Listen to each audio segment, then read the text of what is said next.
everybody. It has been a while and I'm still not used to filming anymore.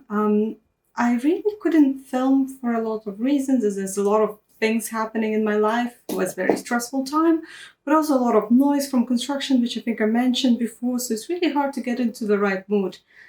Today, I think I want to do a little bit of more of a scrapbook, talking about June. So I closed off the Patreon, but I used to do a newsletter. And I think that I want to talk about things that I usually write in a newsletter in terms of like shows that I enjoyed this month, books that I enjoyed, and games and that sort of thing.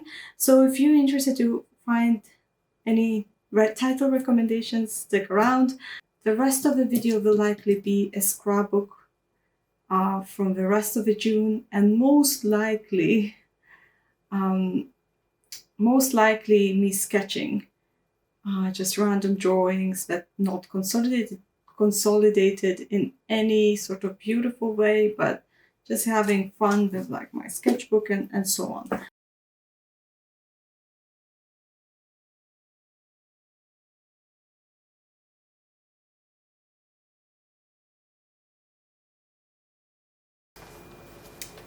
Let's talk about June.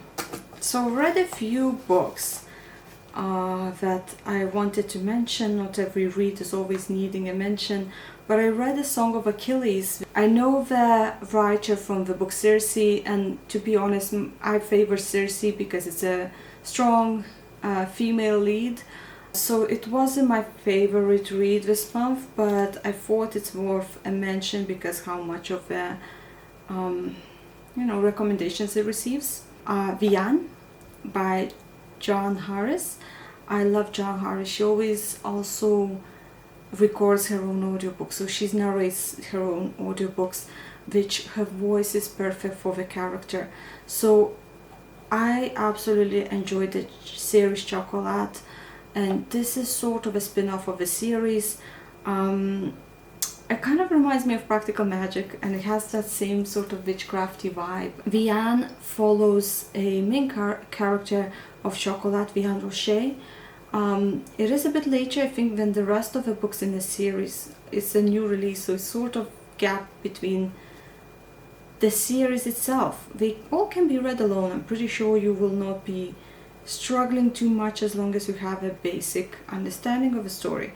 Now, Vian is about Vian Rocher before Chocolat, so it's prequel really. Follow her, she's pregnant and she's separated from her mom, and now she's traveling the world alone. So it's the first time she's traveling alone, and this is where she learns about her love for chocolate. And I really enjoy the voice of the writer. She definitely falls in one of my favorite writers.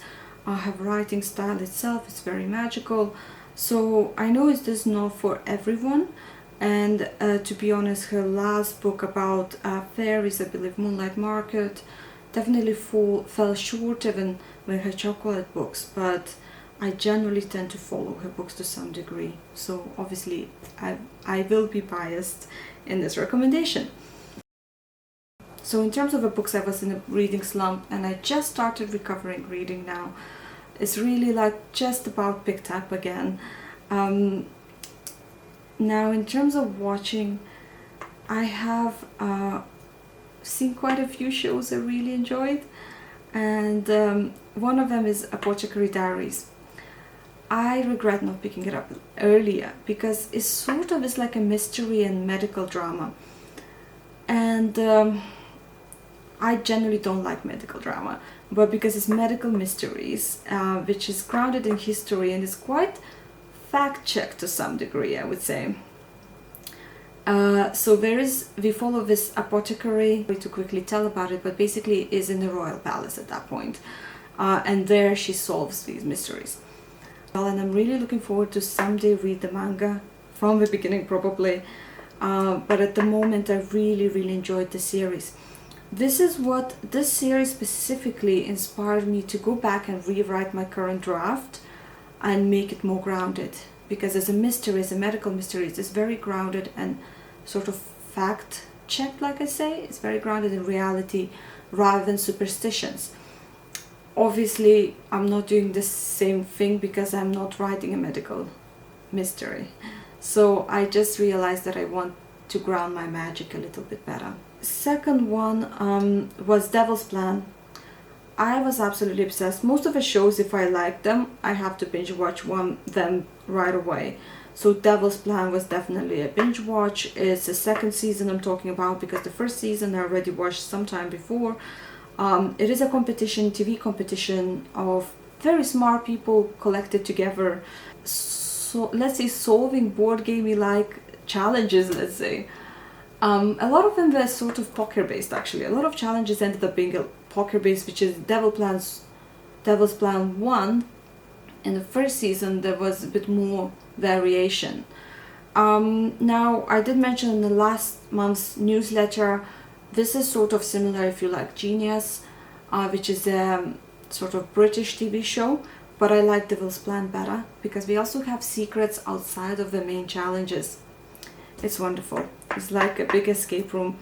For Devil's Plan, I've watched Agents of Mystery, which is more like a drama. It's not a reality show. We present it as if it is a reality show, but it's actually like a role-playing show more than anything. It's like a big escape room, let's say, the cases of escape rooms.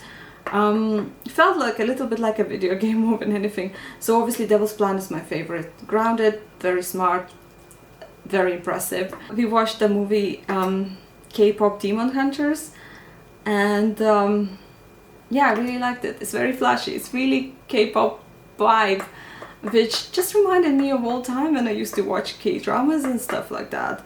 And I really like the Korean sort of flashiness, like if you know any music videos or anything, colors, popping colors.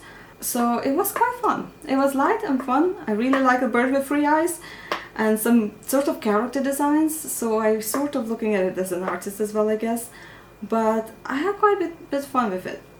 Now, because of this ongoing trend, clearly I often follow a trend of my interests, and I tend to sometimes be in the specific interest for a little longer. So clearly I was in my Korean era, because then after this we watched Drama World, which is about an American girl whisked away by her phone into Korean drama world, where she tries to make main leads kiss and be together to save the drama world.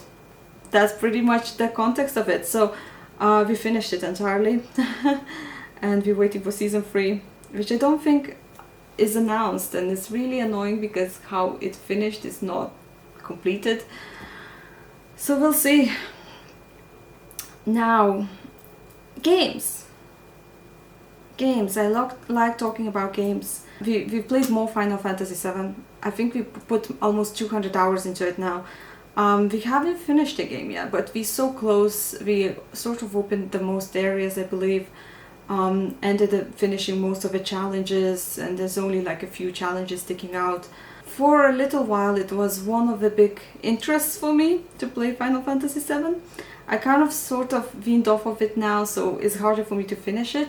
I tend to not leave games unfinished, but I sort of needed a break because we spent so long, so intensively playing it. So June was when we started playing Skulking, and it is a card game which involves bidding. So you always want to be correct guessing your bid. So winning doesn't always count if you didn't correctly guess your bids. And it's trick-taking game, but it's dynamics, and there's a lot of randomness, which I always enjoy, but also big shifts into the score, which lets anyone catch up really at any stage of the game. The other game is a computer game that we also just discovered but also finished. Again, we probably played it a bit too manically. So I played it with my partner. It's called Sunfolk. Apologies. It's called Sunderfolk. You basically have an RPG campaign where you pick up your class, which is an animal based. So all the creatures are animal based, and then you get cards and you sort of move around board in these battles and dungeons and challenges. Really reminds me of Gloomhaven. So really, if you know Gloomhaven and you're looking for something else similar kind.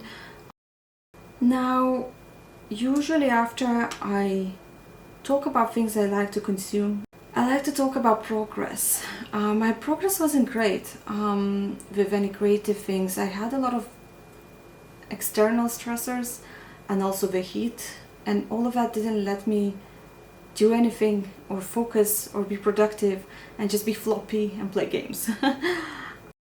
I did a lot of sketching because I keep not being able to shift this idea of the world that is RPG like based, let's say, idea of this adventure world. The thieves stick out of the ground, and is sort of post-apocalyptic, and nature is very resilient, and humans are still farming, but as a response to, you know, certain weather shifts and climate changes, animals adapted to have certain powers to change weather. So we start with this character who can make rain, and basically lives in this farming area that was suffering from droughts, and has ability to cast rain. I don't have a lot of story, even though it sounds like having a lot of detailed premise.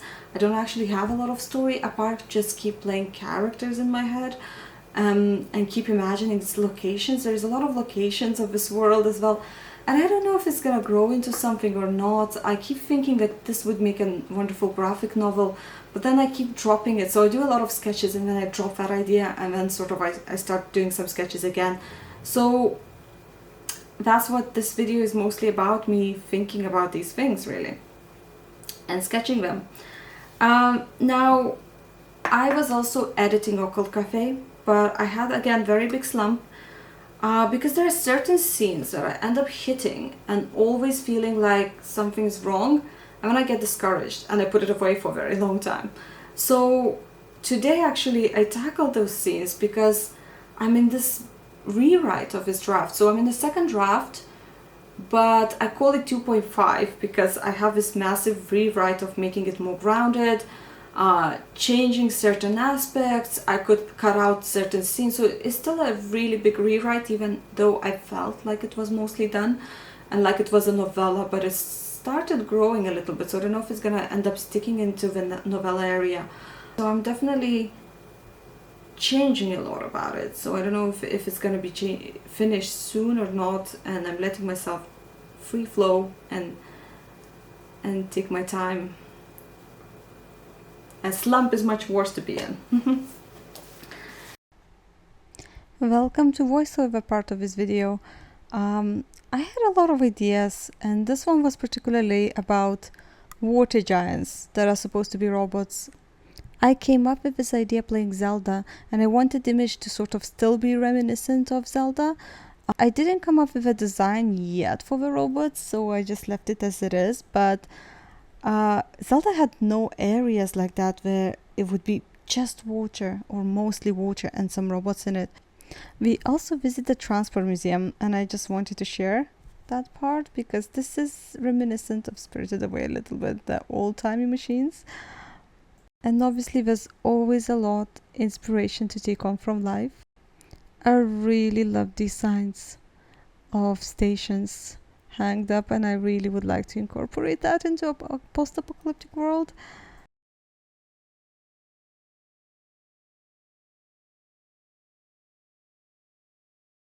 Most this month I really try to learn Procreate a bit more, get adjusted to it, because I usually use Fresco. And I realized that for me it's most comfortable to just limit my tools and stick to simple tools like pencil. I think for me the biggest problem is that I had no patience recently to stick to one concept, or like was not invested to make a beautiful image, and wanted to just get the ideas out quicker out of my head, sort of as if document put them down rather than actually making them valuable. And it is a very difficult place to be because I think it is the story I would like to make, but I don't think it is a prose novel. I think it's very visual. And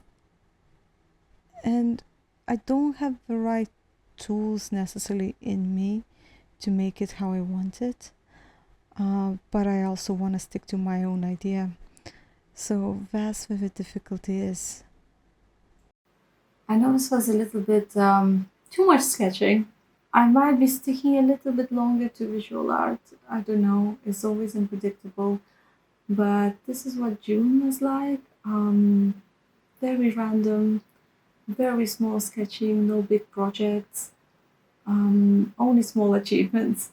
But thank you for joining, and I hope to see you soon. Bye.